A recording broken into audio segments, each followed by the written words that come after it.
Здравствуйте! Сегодня я вам расскажу, как стимулировать активный рост замиокулькаса, чтобы он активно и пышно рос. Обратите внимание, мой замиокулькас выпустил ровно 5 новых листов. Раз, два, три, четыре. И вот он, пятый листик, маленький совсем. Я сама удивилась, потому что мне сказали, что это растение, замиокулькас, выдает всего один лист в год. Странно, да? Но у меня получилось вырастить 5 листов буквально за месяц. 22 октября, посмотрите выше в видео, я пересаживала свой замиокулькас, и у него не было новых листов. Он был совершенно молоденький и хорошенький, с отличной корневой. Я пересадила его в горшок на 3 литра, он рос до этого в 1 литре, и положила как можно больше дренажа в глубокий горшок 3-литровый. И буквально вот за месяц появились новые листики. Что же помогло моему замиокулькасу так активно расти? В этом видео я расскажу, какие удобрения я использовала, как за ним ухаживала и что, собственно, способствовало активному росту. Для того, чтобы замиокулькас хорошо рос и активно рос, для него надо создать благоприятные условия, такие, как у него в природе. То есть достаточно рыхлый грунт сделать, пересадить его в почву такую, которая будет хорошо дышать. Также горшочек для него нужен удобный, высокий. Для замиокулькаса выбирают горшок намного выше, чтобы создать прослойку дренажа где-то 5-10 сантиметров керамзита внутри. И чтобы корни от горшка было расстояние примерно 2-3 сантиметра. Это позволит активно расти новым листам. А грунт надо обязательно выбирать дышащий.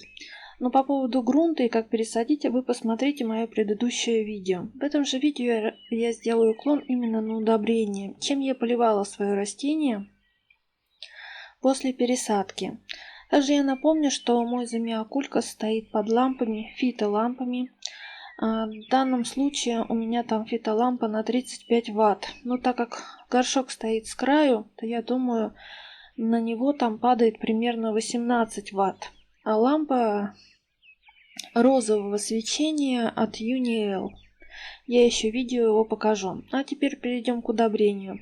Самое главное и лучшее удобрение — это биогумус. Именно вот этой марки я рекомендую. Почему именно этой? Потому что биогумусы разные. Обратите внимание на состав. У этого биогумуса определенная НПК. Поэтому, если вы смотрите на биогумус, чтобы выбрать, обязательно смотрите, сколько у него азота, фосфора и калия. Если там вообще ничего нет, такое удобрение нельзя брать. Также я поливала свой замиокулькас удобрением универсальным с НПК 18-18-18. Это удобрение можно купить в фикс-прайсе, оно недорогое. Также обратите внимание, что вместе с этим удобрением были дополнительные микроэлементы, например, железо, магний, фосфор, серы и другие элементы. Это поможет стимулировать активный рост.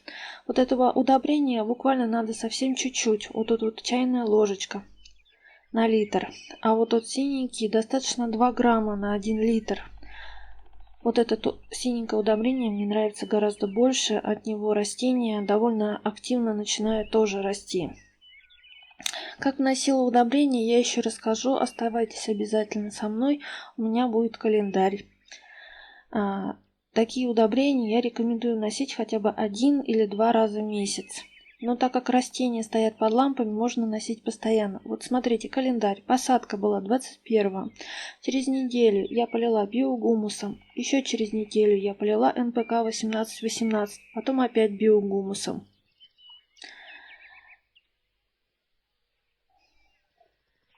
И вот благодаря вот таким подкормкам фитолампе мой замиокулькас прекрасно выпустил новые листики. Он прекрасно растет и активно развивается. То есть, если вы для своего растения создадите благоприятные условия, такие же, как у меня, то у вас тоже растение будет активно расти. Вот такие большие уже листики, то есть это первый листик появился буквально через неделю после посадки. Второй и третий листик через 2 недели. А четвертый и пятый вот буквально на прошлой неделе вылезли. Вот так вот у меня стоит замиокулькас. Я держу его вместе с орхидеями. Обратите внимание, какая огромная лампа. Это лампа на 35 ватт. Она ровно метр. Вот тут с краю у меня стоит замиокулькас. Я все переживала, что он должен расти в тени, и думала, что такая мощная лампа для него не подойдет. Но оказывается, чем мощнее лампа, тем ему лучше живется, и он лучше растет. Я его ничем не опрыскивала, ничем не обрабатывала. И он прекрасно развивается вместе с орхидеями, радуется жизни. Если понравилось видео, поставьте лайк и подписывайтесь на мой канал. Всем пока-пока!